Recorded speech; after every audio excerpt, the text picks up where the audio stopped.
Wow. Good evening. I became an organizer when I was 12 years old.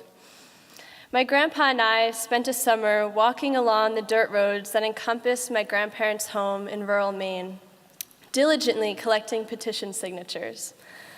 We were set on stopping a wetland from being destroyed from the construction of a cell phone tower across the lake that surrounds their home. That lake was where I first learned to swim, where I caught my first fish, and where I became who I was. A little kid unafraid of daddy long-legged spiders and swimming at night when the eels are awake. A little kid simply in love with the world around her. The cell phone tower was eventually constructed, but thanks to my grandpa, only in an abandoned pasture where the wetland could be preserved. I felt my grandpa's smile of approval when I received that screaming call from a fellow organizer 2 years ago announcing the end of Kinder Morgan's Northeast Energy Direct Pipeline.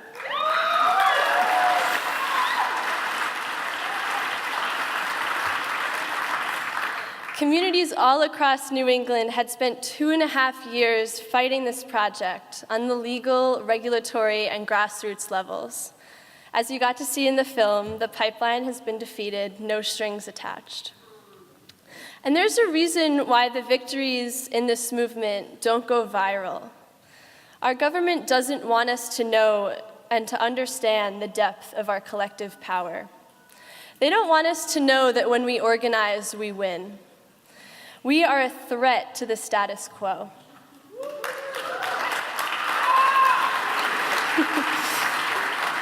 Just last week, even, TransCanada revoked their permit for Energy East, a tar sands pipeline that would have stretched across Canada after 10 years of Indigenous-led resistance.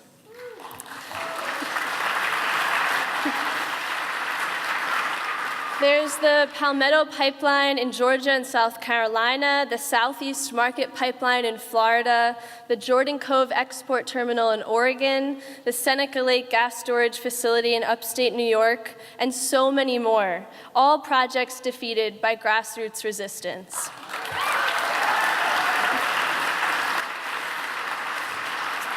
And even the demise of the Keystone XL pipeline, sometimes solely and wrongly attributed to President Obama's veto, would have never occurred without the 7 years of a fight from Indigenous nations, farmers, and young people from across the country. These are victories that we must celebrate. This is a trend that has become the new norm. In college, I spent countless late nights fitting devastating facts into policy papers, feeling forced to see the reality I was growing up in as statistics. The state we're in right now is burning. The smoke and ash is in the air around us. Back-to-back hurricanes have flooded Texas, Florida, and Puerto Rico. When you know the facts, as I know most of you here do, you know there's no turning back from a lot of drastic, devastating changes that are going to happen to this world. We are not alone in feeling the despair of these times.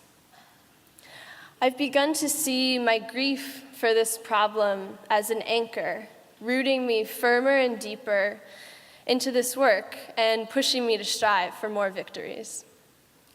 So tomorrow, I'll be boarding a plane to Europe, on my way to Bonn, Germany for COP23, the 23rd Annual United Nations Climate Negotiations.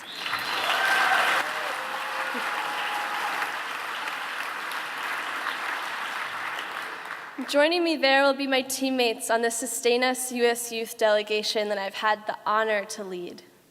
15 powerful leaders from across the country ready to demand climate justice on an international stage. We're a collection of activists, engineers, writers, musicians, researchers, all uniting under the same title, mobilizers.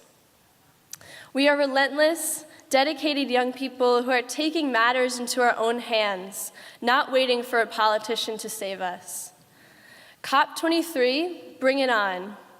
Give us your stuffy, windowless conference rooms and diplomats negotiating our futures away.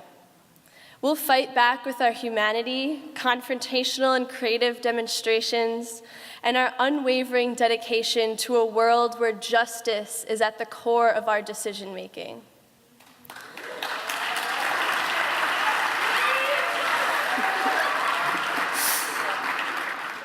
No matter what this administration continues to throw at us, young people around the world are committed as ever to this problem because our very lives depend upon it.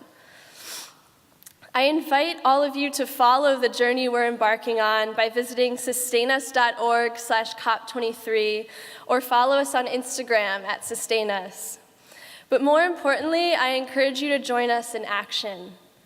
As COP23 comes to a close on November 18th, thousands will gather at state capitals and city halls around the country for a day of dedication to seal time capsules for the future and demand bolder climate action from our elected officials. The time capsules will be opened in 100 years, November 2117. What kind of world will they be opened in? That part's up to us. To all the Bay Area locals in the audience right now, especially all the high school students,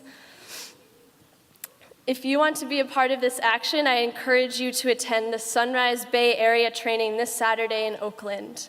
And you can find out more about that and sign up by visiting Sunrise Bay Area on Facebook.